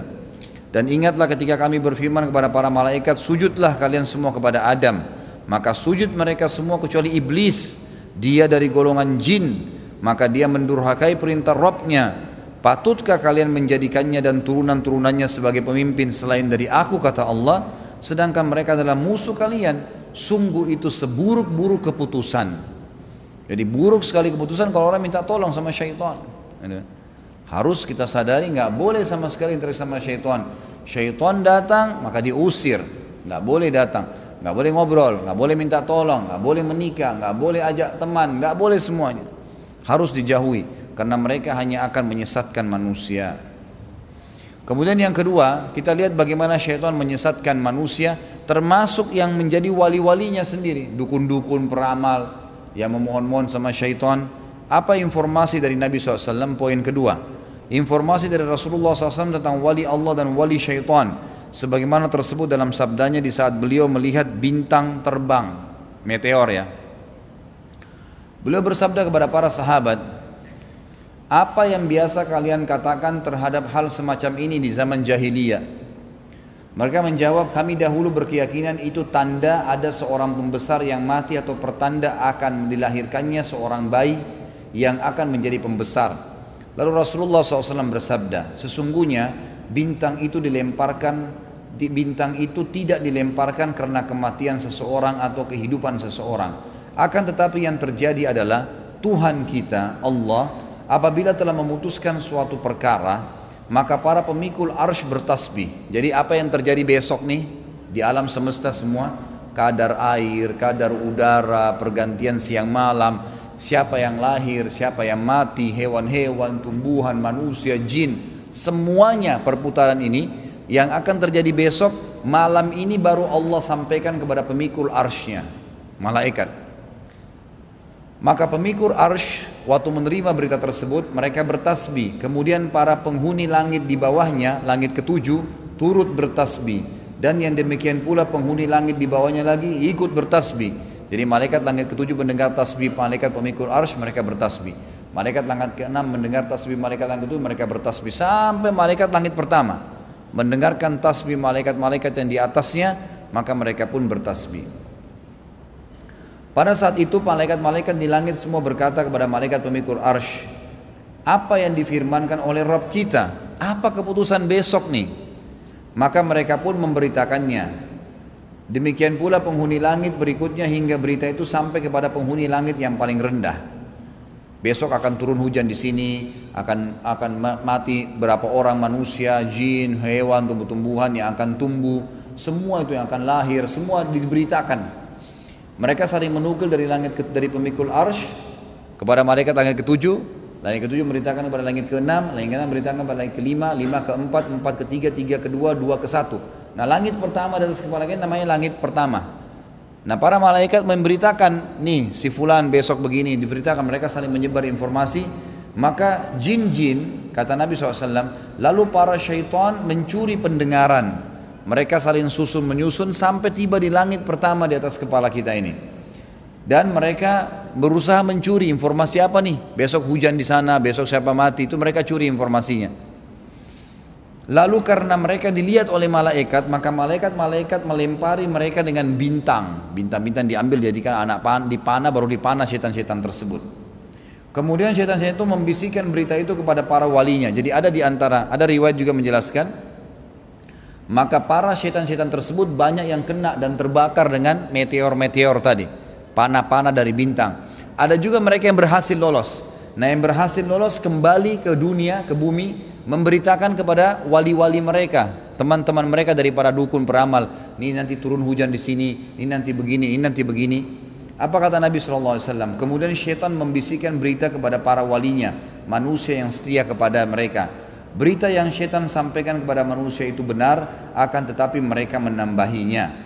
Di dalam hadis yang lain dikatakan, mereka membawa 100 berita, satu yang benar, 99 semuanya dusta. Jadi sebenarnya para dukun itu dan peramal mereka tidak sadar. Mereka pikir syaitan pada saat bisikan mereka itu dengan mereka berikan tumbal berarti semuanya semuanya benar. Ini dusta. Nabi sudah sampaikan kepada kita. Lihat footnote-nya hadis footnote 123 riwayatkan Imam Muslim. Hadis ini sahih. Nomor 2229, Imam Ahmad 1885. Jadi sebenarnya Nabi SAW sudah bongkar untuk kita itu, bahwasanya mereka seperti itu keadaannya. Kemudian hadis yang lain, ketika beliau ditanya tentang dukun atau tukang tenun, beliau bersabda, ini Nabi sudah sampaikan kepada kita, jadi jangan pernah berinteraksi sama dukun wali-wali syaitan. Mereka akan menyesatkan manusia. Laisu bi syai', faqalu na'am, innahum yuhaddithunana ahyanan bi syai', fayakunu haqqan, faqala tilkal kalimatu minal haqqi yakhtifuhal jinnu fayukirruha fi uduni wali fayaj'aluna ma'aha mi'ata kadhibah. Mereka tidak ada apa-apanya, kata Nabi. Dukun-dukun itu tidak ada apa-apanya, jangan didengar. Para sahabat bertanya, ya Rasulullah, tapi kadang-kadang mereka memberitakan kepada kami tentang sesuatu dan ternyata itu benar. Di sini hujan, benar-benar turun hujan. Apa kata Nabi SAW? Ucapan itu bagian dari kebenaran yang dicuri oleh jin dari malaikat di langit. Kalau memang betul terjadi, memang itu Allah sudah takdirkan, tapi mereka curi di langit. Lalu ia membisikkan pada telinga walinya, manusia yang setia kepadanya, dan bersamaan dengan itu jin membumbui dengan 100 kedustaan. Jadi cuma satu yang benar, yang lainnya bohong semua. Si dukun-dukun peramal ini tidak mengerti, gitu kan? Kita lihat hadis ini diriwayatkan oleh Imam Bukhari, nomor 5762. Jadi kita sudah dibongkarkan oleh Nabi SAW, dukun-dukun tidak ada apa-apanya, dan mereka sendiri tidak sadar mereka ditipu. Jangan ke sana. Dan tolong istilah-istilah yang sering kita pakai ini diganti di Indonesia. Dikatakan orang pintar lah, paranormal lah, ini orang tidak pintar. Jangan dikatakan orang pintar, jadi orang banyak ke sana belajar. Itu orang tidak pintar, orang bodoh ditipu sama syaitan. Jauh dari Allah kita katakan orang pintar, orang-orang tidak normal, itu yang benar. Jangan paranormal, gitu kan? Ini salah istilahnya. Yang pintar itu para ulama, itu memang dekat dengan Allah SWT. Ini dekat dengan syaitan, gimana caranya? Dan Nabi sudah bongkar kepada kita, syaitan-syaitan itu penuh dengan kedustaan. Mereka hanya mencuri informasi di langit. Itu pun dari 100 informasi, satu benar, yang lainnya semua dusta. Gitu kan? Ini sudah dibongkar, hadis sahih riwayat Bukhari. Kemudian juga dalam hadis yang lain riwayat Imam Muslim nomor 2814, ma minkum min ahadin illa waqad ukila bihi qarinu. Tidak ada seorang pun dari kalian melainkan telah ditetapkan qarin, teman dekat dari syaitan baginya. Jadi kita punya syaitan tuh. Semua orang kita ada syaitannya. Bahkan Nabi SAW mengatakan semua kita, Nabi termasuk, punya qarin, pendamping dari syaitan. Para sahabat mengatakan, Anda juga ya Rasulullah? Kata Nabi, ya saya juga.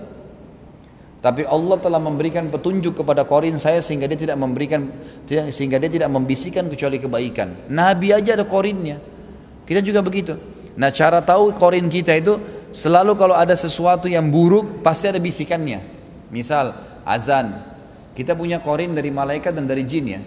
Dari malaikat itu selalu bisikin kebaikan, sholat, ada bisikan. Bangun tengah malam, tahajud, Ada bisikan. Orang miskin lewat, bantu. Ada bisikan. Nanti korin syaitan itu larang, gitu kan? Malam masih panjang, masih ngantuk, nanti besok kamu ngantuk, nanti kamu ngini, nanti kamu begini. Dibisik-bisikin semua supaya kita malas ibadah. Tinggal manusia mau ikutin yang mana. Enaknya orang beriman sudah dibukain kedoknya tuh. Jadi jangan lagi ikuti syaitan, gitu kan? Kita ikuti malaikat supaya kita benar. Bangun langsung paksain, lawan, sholat, gitu kan? Itu yang benar. Ngantuk akan hilang kok itu dengan izin Allah Subhanahu wa taala. Kemudian dalil yang terakhir di poin kedua ini, kata Nabi SAW, inna syaitana yajri min ibni adam majrad dam minal uruq fadayyiku alaihi majariyahu bis saum.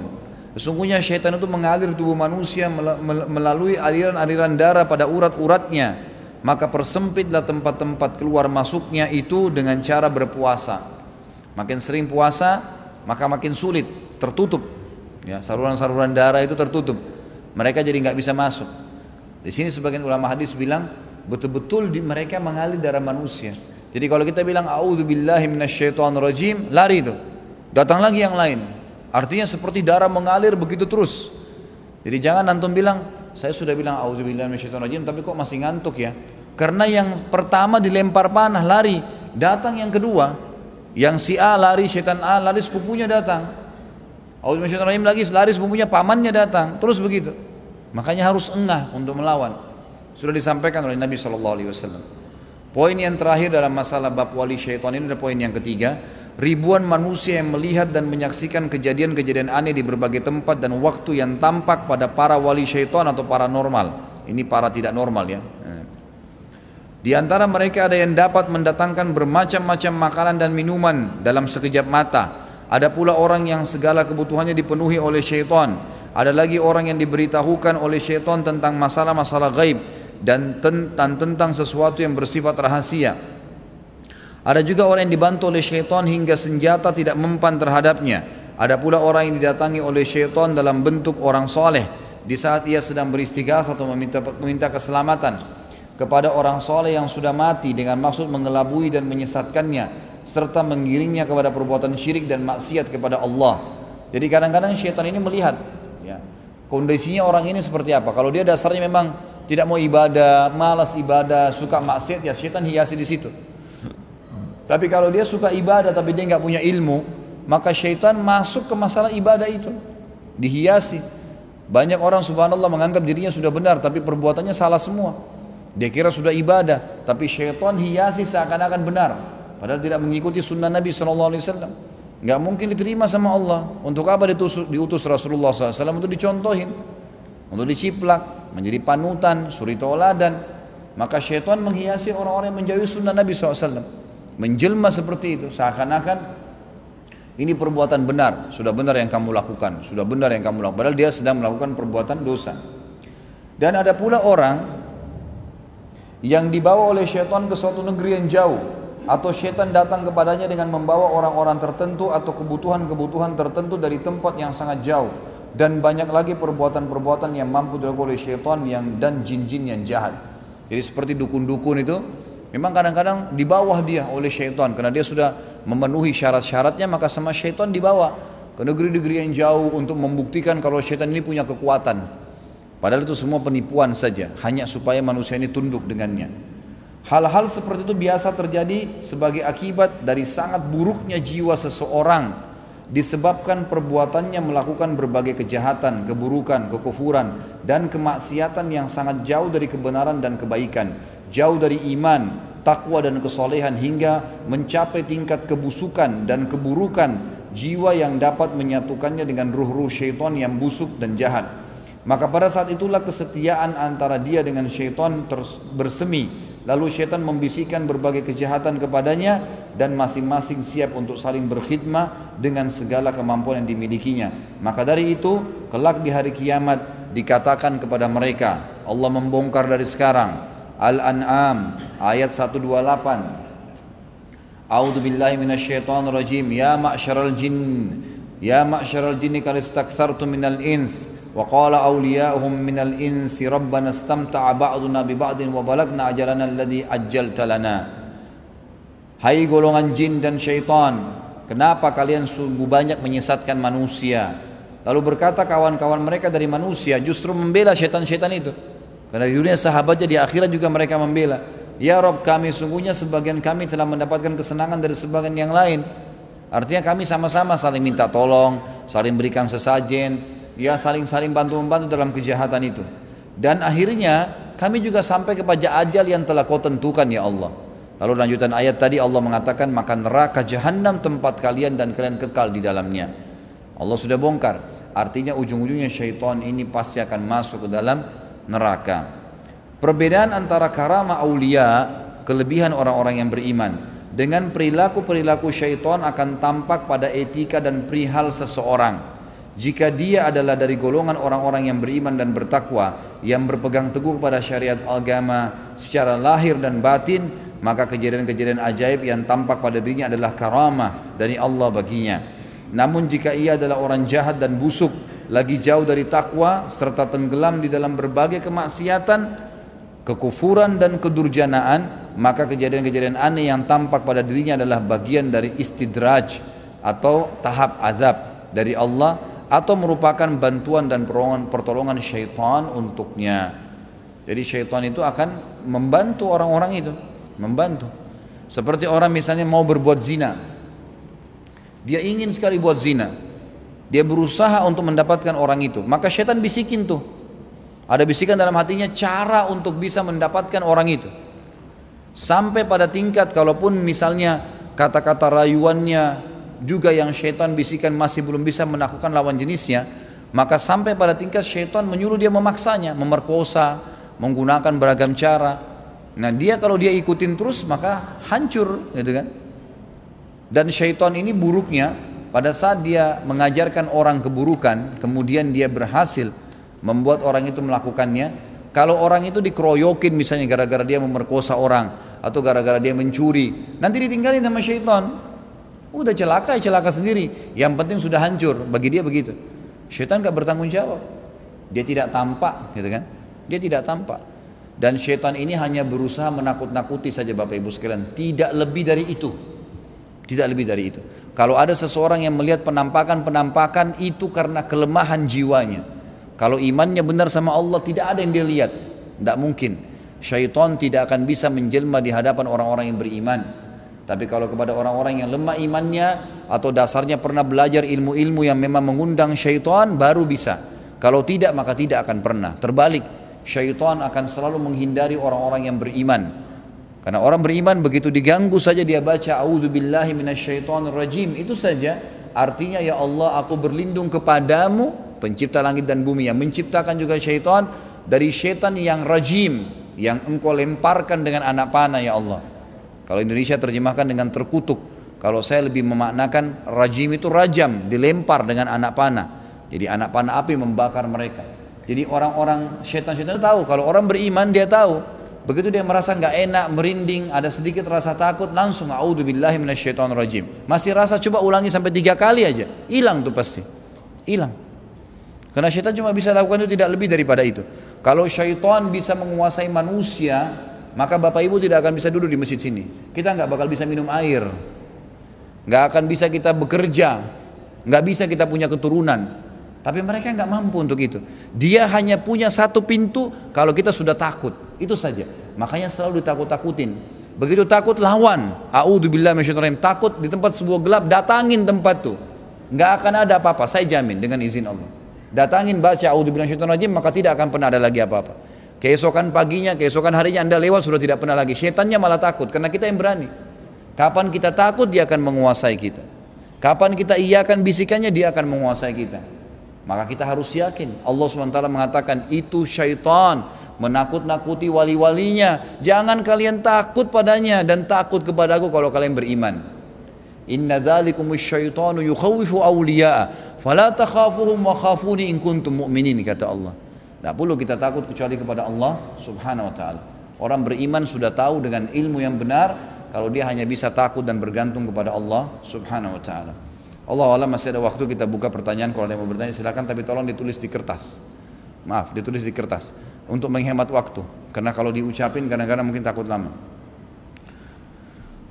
Pertanyaan sudah masuk saya di sini. Saya pernah bermimpi, dalam mimpi tersebut terdengar suara yang mengatakan anak saya meninggal dunia. Kemudian keesokan harinya anak saya benar meninggal dunia. Bagaimana cara memahami kejadian tersebut?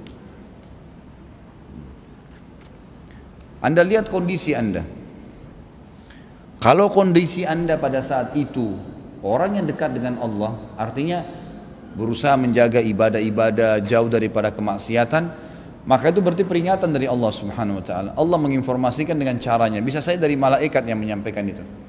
Tapi kalau kondisi kita pada saat itu jauh dari Allah, maka itu bisikan dari syaitan yang dia dapat informasi tahu anak Anda sudah mati, maka dia sengaja bisikan. Ciri-cirinya setelah itu dia akan berusaha terus bisikan hal-hal yang buruk, sangka buruk lah, atau tiba-tiba kita mendengarkan suara anak kita ya berbicara, atau dalam mimpi dia berbicara menyampaikan sesuatu, karena syaitan itu bisa masuk dalam mimpi ya. Syaitan itu bisa membangkitkan syahwat, bisa meredam syahwat, bisa membuat marah, bisa meredam marah, gitu kan? Kalau orang lagi kumpul pesta-pesta maksiat dibuat senang oleh syaitan. Orang kalau lagi ibadah diganggu sama dia, dibisik-bisikin. Tapi kita mudah. Allah mengatakan inna kaida syaitani kana dhaifa. Syaitan itu lemah. Ini Bapak Ibu nih, dari tadi bisa saja ada bisikan syaitan supaya udah deh bubar aja, udah deh jangan dulu, udah deh begini. Tapi Bapak Ibu enggak deh, saya mau dengar. Kita lawan. Maka kita lawan syaitan. Syaitan enggak bisa buat apa-apa.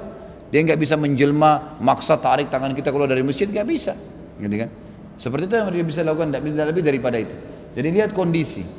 Karena saya pernah ceramah di rumah satu orang. Ini cara satu tipu daya syaitan ya. Di kota Makassar waktu itu. Habis sholat asar ada masjid, keluarga itu Masya Allah cukup mampu, orang kaya, ada masjid di rumah dia, itu dipakai sholat. Saya sholat di situ berjamaah, habis sholat saya pengajian. Sementara pengajian di belakang masjid ada kolam renang besar, semua keluarga yang punya masjid ini sholat di situ, dengar ceramah, kecuali satu orang perempuan ada lewat dekat kolam renang, subhanallah nggak pakai jilbab. Saya biasanya nggak pernah nanya-nanya, kenapa pada saat itu saya tertarik untuk menanya. Saya bilang, Pak maaf, ini yang lewat siapa nih? Tiba-tiba saya tanya, karena semua orang masuk di masjid penuh, kok cuma ini satu enggak? Dan ini pengajian difokus kepada keluarganya bapak ini gitu. Oh dia bilang itu anak saya Ustadz. Saya tanya, kenapa enggak hadir Pak? Kenapa enggak hadir di sini? Ayahnya bilang, oh ini anak saya berbeda Ustadz. Karena itu pengajian memang masih perdana ya, masih 1 atau 2 kali saya isi pengajian. Mereka masih belum terlalu paham sunnah waktu itu. Maka dia bilang ini anak saya berbeda. Anak saya ini, saya tanya berbeda seperti apa? Dia bilang anak saya ini sering kedatangan ruh kakek saya di malam Jumat, gitu kan? Bapak itu kaget waktu saya bilang sebentar Pak, saya yang lanjutin ceritanya. Tidak usah Bapak saya ceritain. Saya tahu apa yang terjadi pada anak ini. Loh kok bisa Ustaz? Iya, ada informasi dari wahyu. Allah sudah sampaikan. Pasti anaknya Bapak ini malam Jumat nanti akan, dia perempuan, keluar suara laki-laki kan? Iya, suara kakek Anda benar. Dia akan minta minuman atau makanan favorit kakek Anda dulu. Benar Ustaz, dia minta kopi kental. Kemudian dia umumnya sering mematikan lampu kamar. Benar Ustaz, dimatikan lampu kamar. Kemudian setelah itu dia akan datang memanggil nama kalian satu persatu, lalu kemudian menanyakan kabar dan setelah itu menebak masa depan kalian. Benar gak? Benar Ustaz. Sampai pada tingkat kami ya sering kalau malam Jumat kumpul semua di situ, bahkan anak perempuan ini nggak sholat maghrib, dia pakai mukena, keluar suara laki-laki, suara kakek, kemudian minum kopi, kemudian mulailah dia menebak-nebak, sampai kami pun datang bertanya, bagaimana pekerjaan saya kakek, bagaimana jodoh saya, ponakannya datang, semua keluarganya pada nanya ke situ. Waktu saya sebutkan semua kejadian tersebut, kaget orang ini, loh kok bisa Ustaz tahu? Loh itu permainan syaitan Pak, anaknya Bapak harus diruqyah. Caranya syaitan menguasai justru karena anaknya bapak ini jauh dari Allah, nggak sholat, nggak tutup aurat, nah gampang dikuasai oleh syaitan. Itu ibadah Bapak Ibu sekalian seperti benteng kita, benteng ya, kita punya benteng, makin kental ibadah kita, maka makin kuat bentengnya. Syaitan-syaitan ini seperti ular-ular. Coba bayangkan kalau Bapak Ibu punya benteng dari baja, kalau kita punya benteng dari kayu dulu lah, kayu yang rapuh, ya, kayu yang rapuh. Ada ular banyak, ularnya masih bisa gigit tuh, masih bisa jebolin kayu itu, dia masih bisa nyelip. Ini kalau ibadahnya Bapak Ibu masih ya pas-pasan lah, Sholat asal jadi, zikir kapan mau, baca Quran ya kapan ada kesempatan lah. Sedekah nanti kalau kebetulan mau. Jadi semuanya malas. Seperti kayu. Kalau bapak ibu gencet, enggak azan saya harus sholat, mulai ibadah, paksain diri. Mulai benteng kayu itu diganti dengan bata. Makin kental lagi sampai nanti menjadi seperti besi baja. Coba kalau besi baja benteng kita, sama ular dipetok, patah giginya, gitu kan. Ularnya yang kesakitan. Seperti itu, ibadah itu seperti benteng. Syaitannya makin tebal ibadah kita, makin gak bisa dia tembus, makin susah. Orang kalau soleh, orang kalau ibadahnya kepada Allah SWT, syaitan susah sekali, gitu kan. Dan yang dikirim oleh iblis itu harus jenderal-jenderalnya yang datang godain dia, baru bisa. Itu pun digodain dengan beragam macam cara. Kalau dia nanti yang kendorin sendiri ibadahnya, dibuat malas, mulai deh gak apa-apa deh satu malam lepas sholat malam, lepas. Mulai itu dari baja, mulai kembali kendor, menjadi besi biasa, malas lagi sampai menjadi rapuh. Bahkan ada orang yang hilang sama sekali bentengnya. Sama ular ini leluasa mereka masuk, seperti itu. Nyata betul masalahnya di sini dikuasai oleh syaitan, gitu kan. Jadi makin dekat diri kepada Allah, maka makin susah syaitan menggodanya. Makin jauh dari Allah, maka makin mudah dikuasai oleh syaitan. Di sini Anda yang bertanya tinggal lihat. Kalau pada saat itu ibadah Anda baik, dan memang pada saat itu setelah meninggal pun Anda dengar, oh ya suara anak saya mati. Setelah itu ternyata nggak ada sesuatu yang buruk, artinya ya kita biasa sajalah. Nggak ada sesuatu yang menggoda kita untuk berbuat kesyirikan, kufuran, maka itu berarti dari Allah. Tapi kalau Anda waktu itu jauh dari Allah, ibadahnya masih malas, sholatnya masih kapan mau saja, kemudian setelah itu ada bisikan-bisikan, seperti misalnya anak kamu ini datang dalam mimpi, atau dalam mimpi datang kemudian membisikkan sesuatu, menyampaikan sesuatu yang itu berbau maksiat kepada Allah, seperti menunjukkan tempat sebuah benda, kemudian benda itu betul kita bongkar ada, gitu kan. Itu terus itu dibongkar seperti tadi kasus perempuan itu. Mulai ditebak, mulai diramal sampai hanya menjerumuskan manusia. Nah, kalau begitu berarti isti'adzah. A'udzubillahi minasyaitonir dari syaitan, gitu kan. Kasus anak Anda mati bukan karena syaitannya tapi karena Allah SWT datangkan ajalnya. Ustaz, bagaimana kita bisa membedakan di saat kita bermimpi bertemu Rasulullah, apakah benar atau tipu daya syaitan? Karena kita tidak tahu wajah Rasulullah SAW sebenarnya. Tentu Anda harus pelajari wajah Nabi SAW ya. Karena kalau sesuai dengan apa yang Nabi sampaikan, Nabi SAW orangnya putih. Saking putihnya sampai pipi beliau kemerah-merahan. Alisnya berwarna hitam pekat dan tebal seperti busur panah lebar. Kemudian bola matanya besar, dilebati dengan bulu mata. Bola matanya yang putih-putih bersih, yang hitamnya hitam pekat. Hidungnya mancung lancip, wajahnya tidak oval, tidak bulat. Jenggotnya panjang sampai ke dada dan rambutnya kadang-kadang sampai di kuping atau di pundak, gitu kan. Orangnya tinggi besar dan kekar. Ini ciri fisik Nabi. Kalau ini yang Anda lihat dalam mimpi dan terdengar suara ini Rasulullah, atau Anda dalam mimpi ada bisikan Rasulullah, itu pasti beliau. Karena kata Nabi SAW, siapa yang melihatku dalam mimpinya berarti dia melihat aku, karena syaitan tidak akan menjelma menjadi aku, gitu kan. Tapi kalau misalnya dibisikan Rasulullah tapi ternyata orangnya hitam misalnya, misal kepalanya botak, nggak sesuai dengan ciri-ciri Nabi, gitu kan. Berarti semua dari syaitan, permainan syaitan yang ingin menyesatkan manusia. Jadi caranya seperti itu. Anda kalau lihat kira-kira seperti apa ciri Nabi SAW, kalau sesuai maka berarti itu Nabi.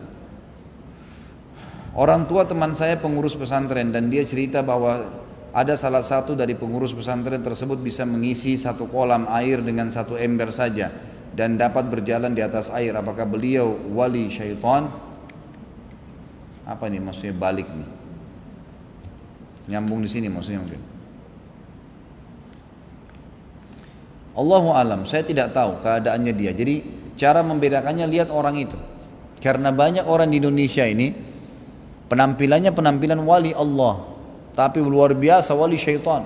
Dukun-dukun sekarang pakai kopiah hitam, pakai kopiah haji, pakai surban, banyak. Ciri-ciri dukun banyak tuh.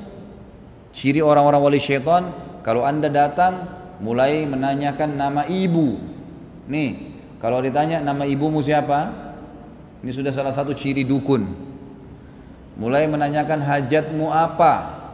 Enggak ada dai atau alim ulama tanya, kamu hajatnya apa? Maksudnya hajatnya ini apa yang saya bisa bantu nih?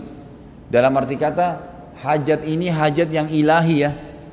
Misal dia bilang saya tidak bisa melahirkan, oke, ini air diludahin, ini minum. Perempuan itu dikasih misalnya. Ini nggak pernah terjadi pada wali-wali Allah, gitu kan. Tapi kalau orang datang menyampaikan hajatnya, saya seperti ini, syekh, alim, kiai, ustadz. Lalu dikatakan, oh ada firman Allah begini, Bapak Ibu sekalian, ini ada hadis Nabi, amalin. Nah itu wali Allah. Tapi kalau sudah tanya nama, ada syarat, selalu ada syarat, itu dukun. Kalau sudah ada syarat, biar performanya seperti alim, seperti kiai. Kalau sudah ada syaratnya berarti sudah dukun, gitu kan. Ini enggak ada syarat, itu memberikan apa, diminta foto, itu semua tidak benar, sudah tidak benar, gitu kan. Apa yang tepat dan layak dilakukan jika ada pengurus sebuah masjid masih suka tampil menyanyi dan pergi ke tempat karaoke bersama teman-temannya, baik pria maupun wanita? Ya dinasihatin. Itu disitulah pintu syaitan yang ditahu kelemahannya dia. Ya, gitu. Jadi seperti misalnya tadi benteng ya, benteng itu. Benteng ini satu sama yang lain saling erat nih. Sholat, puasa, zakat, haji, ibadah-ibadah semua nih benteng-benteng yang saling bersambung. Meninggalkan maksiat juga sebuah benteng sendiri, bersambung semua ini. Ini kalau semua dijaga, ibadah dijaga, dosa ditinggalkan, bentengnya melindungi tubuh kita, nggak bisa masuk syaitannya. Tapi kalau misal ada orang sholatnya bagus, jaga sholat, cuman dia masih malas puasa atau dia masih berbuat maksiat, berarti ada celah dari benteng tubuhnya yang lemah, syaitan bisa masuk di situ. Maka syaitan masuk di situ. Nah kelemahannya saudara kita ini adalah dia masih mau mendengar musik, gitu kan? Dia masih mau ngumpul dengan lawan jenis, jelas tidak boleh dalam agama. Kelemahannya di situ. Syaitan pegangilah dia. Syaitan itu Bapak Ibu sekalian musuh. Ini kalau saya berhadapan sama musuh di medan perang, saya pegang pedang, dia pegang pedang. Kalau saya tidak nangkis dan tidak nyerang, diapakan sama musuh saya? Hah? Pasti saya dibunuh. Musuh ya lagi berhadapan, lagi perang. Dan tidak mungkin kalau musuh itu dapat celah. Misalnya di lengan saya bisa ditebas sama dia. Dia cuma cuil gini, nggak mungkin. Pasti ditebas sama dia. Begitulah syaitan. Dia dapat kelemahan kita satu, dia berusaha merusak sampai kita luka parah di situ. Dan kalau sudah luka, dia berusaha supaya ini lukanya, boroknya itu nggak sembuh. Misal, Bapak Ibu biasa nonton gosip jam 8 pagi. Dosa nih. Ini berhasil kena luka badan kita nih. Dia berusaha jaga, dihiasin bagaimanapun supaya itu dianggap baik. Jadi dia sholat, iya sholatnya nggak bisa diganggu. Syaitan bisikin tidak mau terpengaruh. Tapi gosip berhasil, jebol. Maka di situ dipegangi sama dia. Jadi ada orang yang mencampur baurkan kemaksiatan dengan ketaatan. Sebagai penutup dari saya ingatkan kembali, Bapak Ibu sekalian, ketaatan kepada Allah, ibadah itu punya kenikmatan, sebagaimana dosa punya kenikmatan, gitu kan? Tapi kenikmatannya nggak bisa disatuin, nggak bisa. Bapak Ibu hadir di majelis ilmu begini ada kenikmatannya nih. Kalau nggak ada kenikmatannya Anda nggak bakal duduk di sini. Ada ketenangan jiwa, ada informasi yang kita dapatkan, ada motivasi iman untuk menjadi lebih baik, untuk mengamalkannya ada.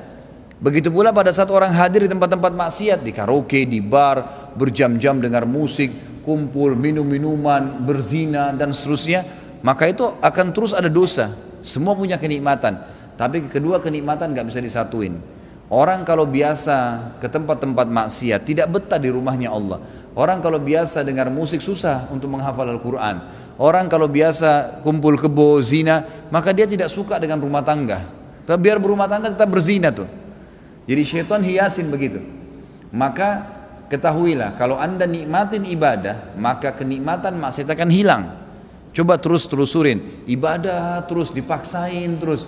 Padahal kita paksain, kita nikmatin azan sholat, tutup aurat, semuanya ibadah kita coba kerjakan. Semua kemaksiatan nanti akan kita benci tuh, kenikmatannya akan hilang.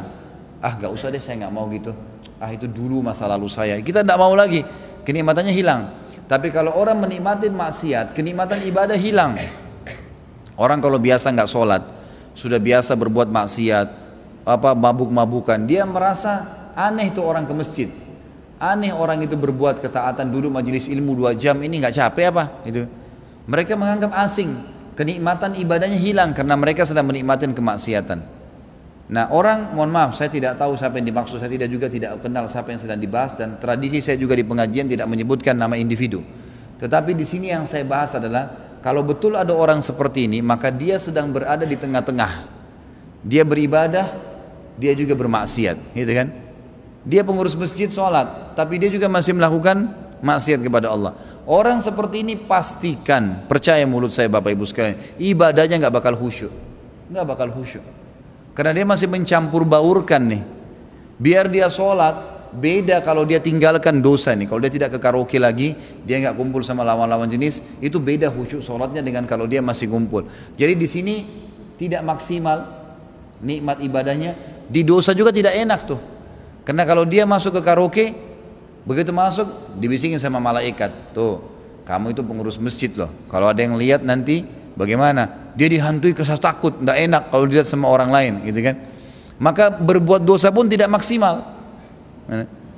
Dia nggak nikmatin dosanya tuh, karena ada perasaan takut, gitu kan? Kalau dia berbuat ibadah maksimal, dia akan merasakan kenikmatannya. Nikmatannya dosa sudah hilang. Coba bayangkan kalau ada orang mabuk jam 2 malam, tapi dia jaga sholat 5 waktu di masjid. Kalau lagi mabuk dia pikir, wah sebentar jam 4 azan subuh nih, gitu kan? Mabuknya nggak enak tuh, gitu. Karena dia masih pikirin sholat, gitu kan? Coba kalau dia mabuk nggak pikir sholat, udah maksimal mabuk berbotol-botol, pingsan di jalan, dia nggak pusing, gitu. Makanya dia akan maksimal. Saya tidak sarankan menjadi ahli maksiat, tapi orang kalau menikmatin satu perbuatan, dia akan maksimal merasakannya tuh, gitu kan?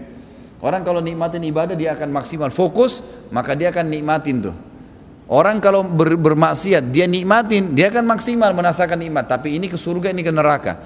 Yang masalah ini orang tengah-tengah nih, nggak sini, maka ini nggak nikmat, ini nggak nikmat, gitu kan?